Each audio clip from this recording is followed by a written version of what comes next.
What is going on, guys? Grave here. Today I'd like to talk about the changes to Highland Sentinel. Now, this was a nerf, not an absolute game changer, destroying it kind of nerf, but it is a pretty substantial nerf.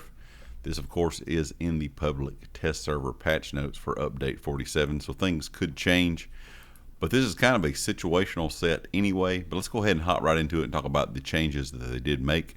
The set now passively grants up to 986 critical rating when wearing 5 or more pieces. The set now increases your critical rating by 443 per stack with 3 stacks max, rather than the 357 per stack with 10 stacks max. The maximum critical is going to be reduced to 2,315, down from 3,570. So that's a pretty big drop. Moving reduces your stack count by 1 rather than half of your current stacks to avoid the rounding confusion. Now, in general, like I said, this is kind of a situational set. A lot of people use this now, of course, to test on a dummy. But when it comes to running it in content, if you have a really good organized group, there are some fights that DPS will use Highland Sentinel, kind of in that same situation where you're not having to move a lot. The set reminds a lot of people of Sororia, kind of the same idea there. You're not able to move. You have to stand in that one spot to be able to gain your actual extra damage.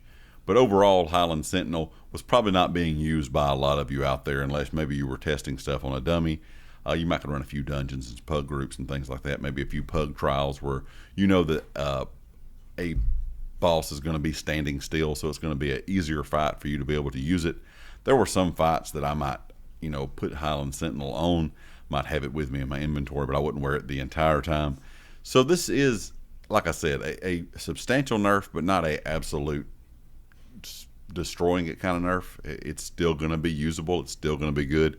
But this is one reason the other day in that video that I made, I talked about Berserking Warrior actually getting that buff, and it's going to be one of the better critical sets out there. The only thing is, of course, you're going to have to use weapons because that is a heavy set. So you're still going to have the option to wear Highland Sentinel, and you can use it on the body with medium pieces if you do not want to use something like Berserking Warrior. But this is not going to give you as much critical as you have gotten in the past from Highland Sentinel. So leave me a comment, let me know what you think about this. I don't think it's a horrible change. I've always talked about in these videos that I want to see things buffed up and other things kind of evened out, but everything just to be good in general, not just destroy things. And I don't think this destroyed Highland Sentinel by any means, but it is a pretty good reduction in that maximum crit that you're getting. 2315 down from 3570 is a pretty big hit, but overall, like I said, I still think it's going to be usable. But in general, it wasn't like everyone was using Highland Sentinel in every single fight inside of ESO. So leave me a comment your thoughts, let me know what you think, and if you like the video, hit the like. If you have not subscribed yet, please do so, and I'll catch you next time. Peace.